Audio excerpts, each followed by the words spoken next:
My name is Freddie Jackson, R&B, love song, singing, crooner guy. And I love every minute of each accolade of that. I'm proud to wear the R&B banner around my neck as the R&B love master king guy because I bring it, and I bring it from my heart, and I bring it from my soul.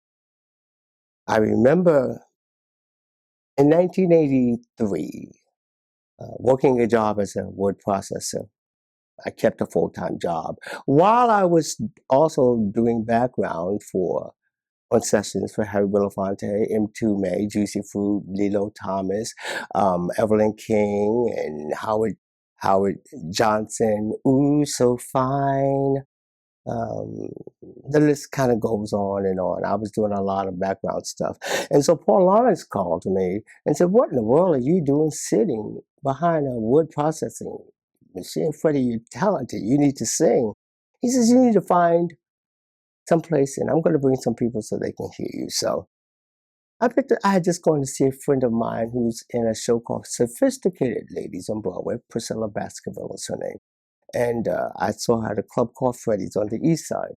And so I said, "This is not so close." I called the club and said, "Listen, my name is Freddie Jackson. My friend just performed there. I'm wondering if it's possible that you may have a date when I can perform." Guy put me on, came back. He said he didn't know me from Adam and Eve. He's just doing a sell. "I got one day. You can have it. It's 2 shows." So I said, "Okay." So I took it. I called Paul and said, "I got it." So he invited, at the time, Hush Productions, which was Melba Moore's production company. And he invited Melba Moore to come to see the show at Freddie's, the first show. And of course, I'm nervous. This is Miss Melba Moore, Timbuktu, Pearly, the whole 9 yards.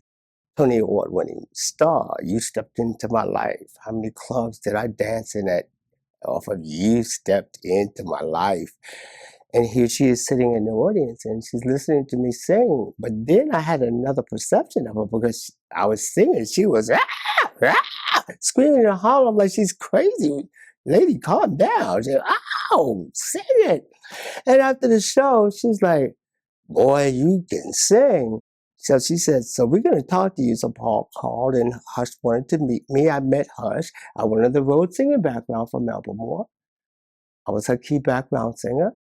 And she started featuring me singing Good Morning Heartache. You know, I kind of hit my leg. Sometimes I like talk to the rhythm, but maybe the rhythm is so in tune with me. That's how Melba Moore felt it, and she heard it.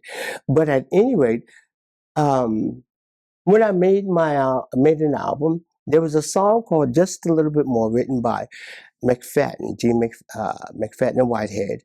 And the song really was written for me to sing. And then someone suggested, "Well, why don't you do this song with Melba Moore?" So I said, I'd love to return the favor. And so we went into the studio and we recorded just a little bit more. "Tonight, let's take our time, erase what's on our minds. This may not come again. I want to hold you in my arms forever and not let go of you. Never fill me with your touch, as I can never get too much." It's like poetry.